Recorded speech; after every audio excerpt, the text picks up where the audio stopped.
بسم اللہ الرحمن الرحیم۔ مکے میں بت پرستی کی ابتدا۔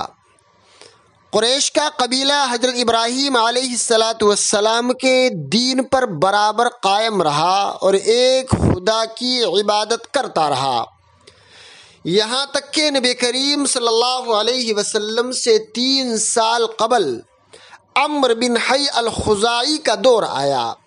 عمرو مکہ کا بہت بڑا امیر اور دولت مند شخص تھا۔ اس کے پاس 20,000 سے زائد اونٹ تھے، جو اس زمانے میں بڑے شرف کی بات ہوا کرتی تھی۔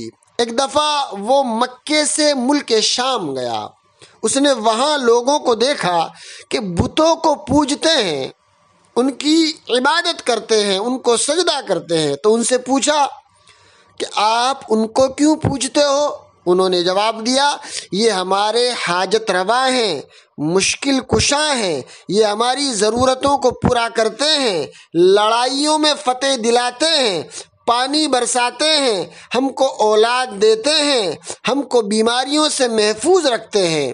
عمرو بن الحی الخزاعی کو ان کی بت پرستی بہت اچھی لگی اور اس نے وہاں سے کچھ بت لا کر خانہ کعبہ کے ارد گرد رکھ دیے۔ کعبہ چونکہ عرب کا مرکز تھا، اس لیے تمام قبائل میں دھیرے دھیرے بت پرستی کا رواج عام ہو گیا۔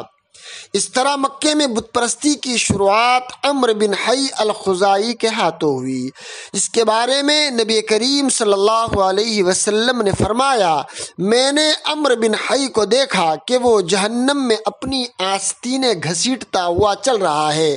اللہ تبارک و تعالی تمام انسانوں کو خصوصاً ایمان والوں کو بت پرستی سے محفوظ فرمائے۔